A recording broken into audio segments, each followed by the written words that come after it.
Good morning. Yeah, it says there that I'm the CEO of Standard Furniture, but that's not why I'm here today. I'm an alcoholic and drug addict in recovery today. My name's Billy Hodgson. I thought some of y'all might say hi, Billy. I imagine a few of y'all been to a meeting or two. Yeah, it's I met Troy a long time ago, and I am in the furniture business. I've been here and called on y'all here, and I've met Dean before here, and I want to thank y'all very much for having me down here today. It's a privilege for me to be able to talk in front of you, because without God, I wouldn't be alive today. You know, I've been a believer my whole life. I was born and raised in Bayonet, Alabama by a good family. You know, there wasn't really much alcoholism and drug addiction in my family that I know of. My mother probably was. She had cancer when I was young, and there wasn't restrictions on the drugs, and she took a lot of them, and so, you know, she stayed out of it a lot, but whenever I was growing up, but I think part of that was because of the pain. And I don't really know about that, but that doesn't matter. That's not what made me an alcoholic and drug addict. You know, it's been a long ride. When I grew up like that, I remember the first time I felt different in my whole life. I have dyslexia, so if y'all had asked me to come down here and read to y'all up here this morning, I couldn't have done it. You know, I would have had to find a coping skill. I'd have had to get somebody up to read for me. And I felt different in school when it started out, because when I was young and I went to school, they had a thing. By the way, I was born in 1960, and again, it makes me the oldest speaker up here, I guess. So that's beside the point too. But when I was in school, they had a machine, and you would go in a room, and the room would be dark, and it would have one word going across, and it was training your eyes to read. Well, with dyslexia, it wouldn't work, and whenever they turned the lights back on, I wouldn't have gotten a thing out of it, nothing. So they'd make me go in another room whenever they do this, I'd go in another room and I'd get to read it. Well, y'all know how kids are. They're pretty ruthless, and they all poke fun at me and did things like that. And so I felt different from the start, and I hated school. I literally hated to go to school. And I hated it from then until the last day I went to school. So the other speakers, they said they started when they were about 15. I'm sorry they were late bloomers. I started drinking when I was about 8. We had a beach house, and there was piers and stuff down there, and there were ice chests full of beer on there and everything, and I'd sleep on those piers, and I'd start drinking back then and doing all that, and thought it was part of life, because we had a house down there and it was a big party, you know, and that was fun. I enjoyed that, and I got into that. And like I told you, I didn't like school, and I didn't like anything to do with it. And so by the time I was about 12, I started smoking dope. Because you know why? Those people I was smoking dope with, they didn't care whether I could read out loud or not. I fit in just perfectly with them. And I stayed right with them for a long time. So I went on through high school doing that. Same thing. I broke out in handcuffs too, plenty of times. You know, I got all that on my resume too, where I went to jails, I went to treatment centers, I did all that stuff. And some of it was during high school. You know, I got busted during high school. I got thrown out of dances in high school for using drugs, and the police would show up the next day and it'd be a bad deal. And every time I got out of it. I got out because I lived in a small town in Alabama, not Georgia, but it's about the same size, and I was able to get out of whatever I got in pretty easily. So it was, I rocked on through high school and everything, and then my parents told me they wanted me to go to college. Well, I didn't want to go to school anymore. So I went to the University of Alabama. I doubt if that's very popular down here, but I did go to the University of Alabama for a short period of time. Let me add that. I went for about a year and a half, and my father would call me every day, and he'd say, "What are you doing?" And finally one day I said, "I'm wasting your money and my time." And he said, "Well, come on home." I said, "I will Monday." That was about Thursday. I had one more weekend to enjoy. So I went home, and I went to work for my father. And I'll tell you, I had a bad run of luck about that time. And I had 2 DWIs, 2 stolen cars, 2 wrecks, a reckless driving, and a running stop sign all in 9 months. And I'm telling you, everybody's about fed up with me. You know, it wasn't good. And that was right when I was coming home from college and doing all that. So I went to work and I thought, well, I'll go home and I'll have a nice office job and do all that, you know, with the furniture company. Didn't work just like that. I went in the plant working as a worker for over 5 years, longer than I would have been in school. But what it did do is it taught me the value of a dollar. It taught me how to work. It taught me about furniture, about manufacturing furniture, which I do know today. It's about all I know. That and recovery is about all I know, but I do know those 2 things. So I rocked on through that. I went on through school. I met my wife at college. Believe it or not, we've been together for 37 years. Can y'all believe I put up with her that long? She stuck with me during that whole time. Thank you, God. You know, that she did, because we have 2 children, and I'll tell you a little bit about them also. And we went on through it, and I promised that woman we would go places, and boy did we. Some of them she liked, and some of them she didn't, but we went places. You know, some of them I liked, some of them I didn't, but we went places. And it, you know, it went on, and I kept using and drinking and everything, and I got to where it worked okay. You know, they say there's 3 stages to this thing. There's a fun stage, then there's a fun trouble stage, and then there's a trouble stage. And I was still in that, I was in that fun trouble stage. I was having some consequences, but they weren't terrible at that time. You know, and it was, I did everything to excess. I always have. I rodeo also. I still do it. I still rope. I team rope. Now, I used to calf rope. And so I live on a farm also. And I have horses and cows, and I would rope, and I would do that kind of stuff, and I would do all kind of other things. And I broke almost every bone in my body. I broke my neck twice, both shoulders, both legs, both feet. I did everything wide open. That's the way I lived my life. Is wide open. I took some real hard legs. They fused 4 vertebrae together in my neck, and I had and the doctors told me I would have to be on pills the rest of my life, and I hugged them and told them thank you. And then I would go home and tell my family, see, the doctor said I got to be on this the rest of my life. I knew it. I didn't tell them that I was refilling the bottle on my own all the time, which I was, and I did all of those things. You know, it was bad. I've been fortunate to do some things. I had a house in Mexico at one time, and I got to where I had a boat down there, and the guy that ran our boat, his family owned all the pharmacies. Not a good thing for a drug addict. I could go down there and get whatever I wanted, and they would they would sell them to me, and of course I'd use them while I was there, and then I'd bring them back. And I still don't know why I'm not in a Mexican prison or a United States prison. I'd come home from down there, and I wouldn't even know I came home. I wouldn't know which airports I came through. How did I go through customs and not get busted like that? Thousands of bills on me.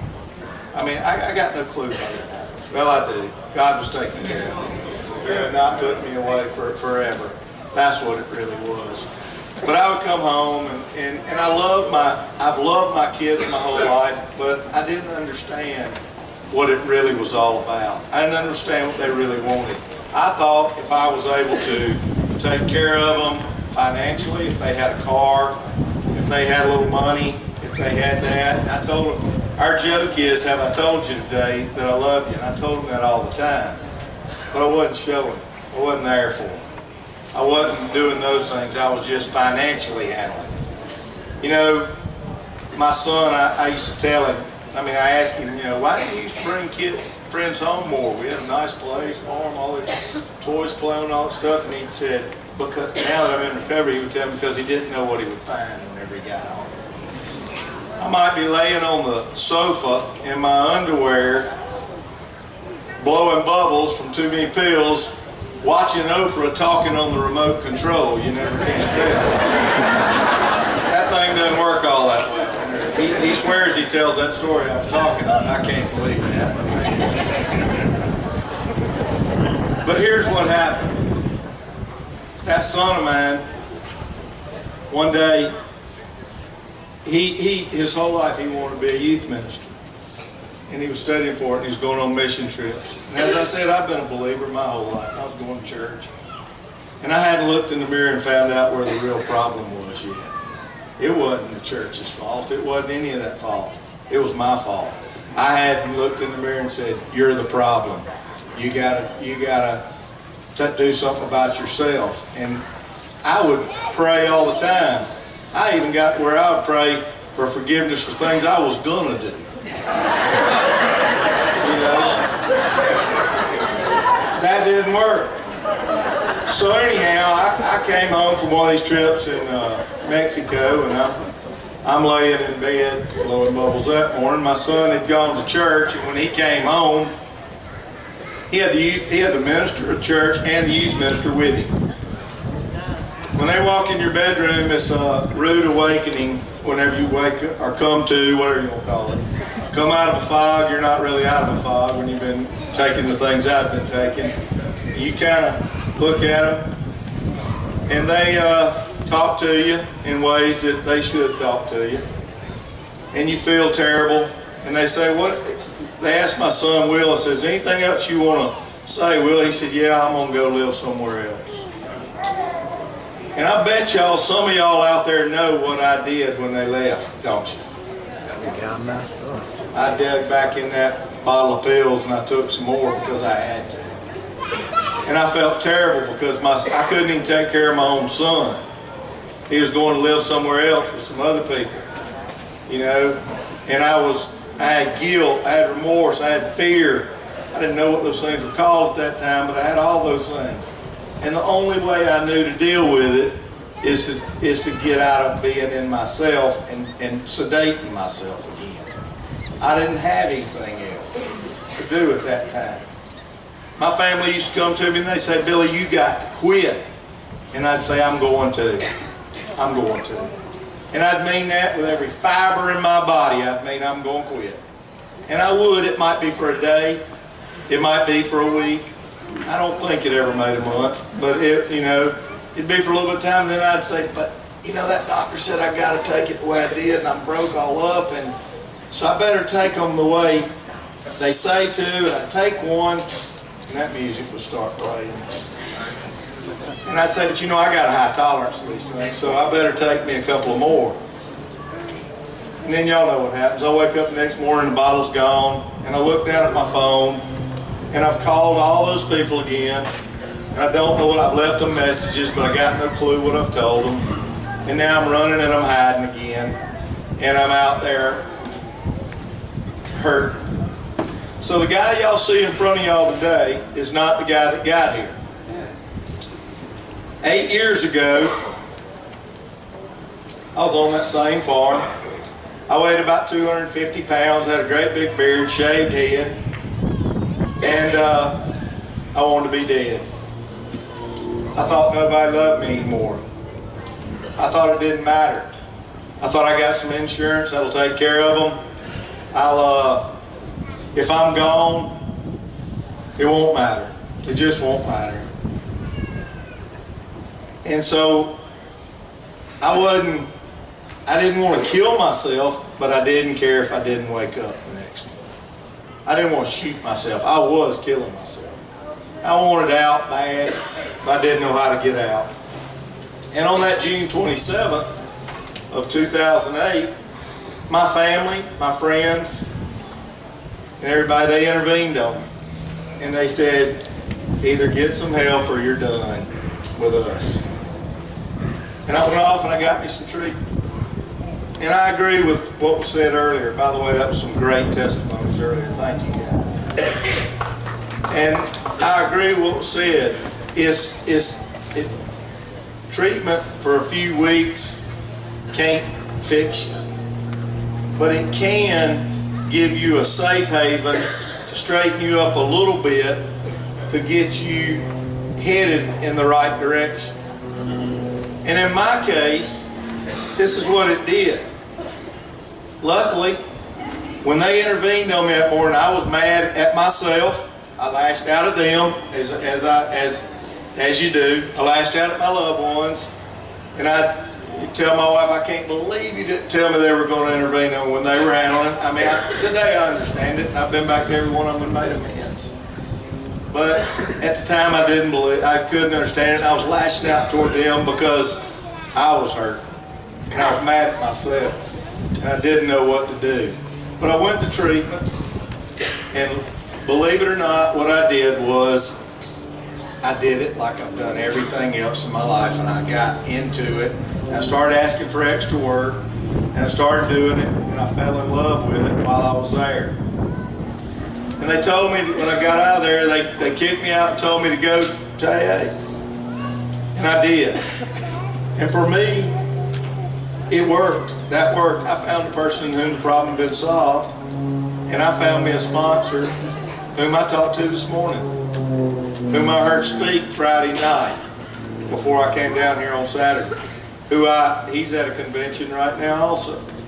But what I found out is it didn't have anything to do with the drugging and drinking. It had to do with my relationship with God. I love God, and I act like it today. You know, I loved God before, but I didn't act like it. I didn't show it. I didn't live it. I didn't do those things. You know, He showed me a way to where I know today the only person I inventory to is God, and I do it every night. I have to do that. I have to stay on that right track and do those things and be able to be involved in it.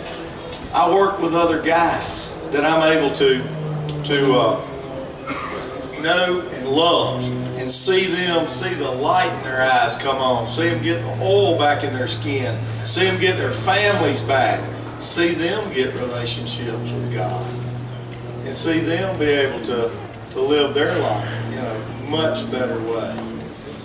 You know, like I said, I stand here before you a different person. I look different, but I don't think or even resemble the person that I was then. I mean, the things that were important to me then are not important to me today. I'm here to tell you that the hope is, and the truth is, that it can be the best year of your life this year. And next year can be the best year of your life. And the next year can be the best year of your life. The last 8, every one of them has been the best year of my life. I'm not sitting there telling you.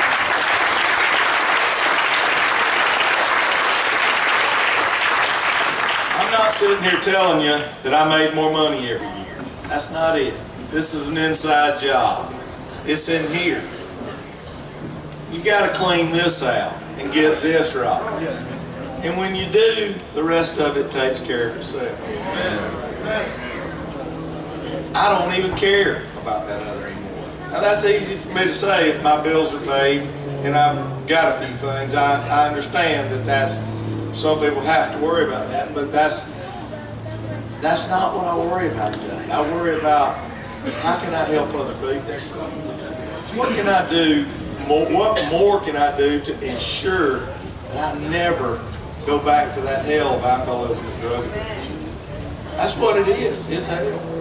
And I don't want anything to do with it ever again. You know, it's none of my business what other people do, and I don't even care. I got to take care of mine and do that.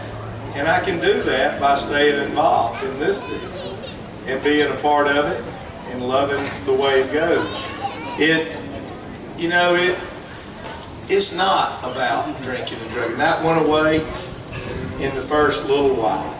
And if I do these spiritual things and pick up the spiritual kit of tools laid at my feet, and I do all of those things, I never even think about that anymore. I mean, I used to think about it all the time.